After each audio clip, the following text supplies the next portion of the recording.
Welcome back to Caught on Camera. I'm Contessa Brewer.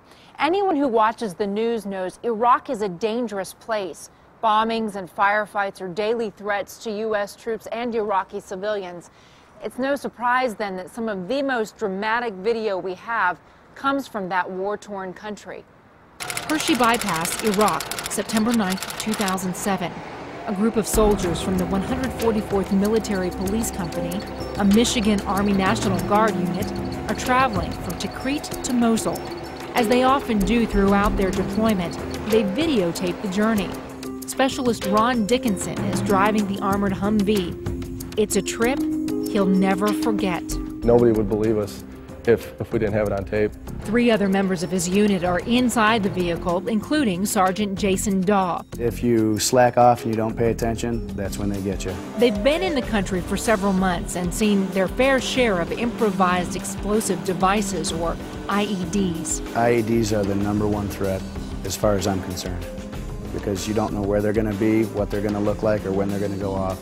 They're traveling a long, dusty road through the desert, eager to get back to their base. Everything is going fine. Then, without warning, whoa! The road in front of them erupts like a volcano. Whoa! When it first went off, it was that split second we think, this is probably the worst one I've been through so far, and this is not looking good. They swerve around the explosion as the asphalt and rock that is launched into the air comes crashing down. I got that on tape, man. Cement was the biggest rock. I know, I thought the cement was going to land on us. It was coming down all over. My gunner kept complaining. He was like, it's raining down on me, Sergeant Dodds. I'm getting trashed up here.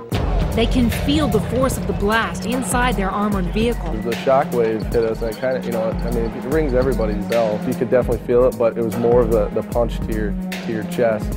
The eruption is unlike anything the soldiers have ever seen. I didn't know what the hell happened. It's like slow motion when I saw it. It's like, dude, I didn't know what happened. I thought the whole road was going off. I thought that was it. I thought like, oh, this is it. We're going to die now. It was just phenomenal when it went off. And everybody's eyes probably got like this big, and we're like, oh man, got to get away from that. Luckily, no one's injured. Pretty good? Good? Yeah, this is Reddit. We're good.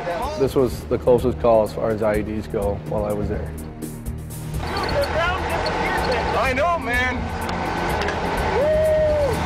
All the emotions came in at once, because at first you're like, oh no, and then you're like, wow, look how big that is, and it's like, woo, they missed, so you get a big group of emotions running at the same time. They have several close calls, but the unit doesn't lose anyone in its year-long tour. But the soldiers will remember this drive through the desert for a long time to come. Holy! I don't know how anybody could forget that, who was in that vehicle. It'll stick with you for a while. Whoa!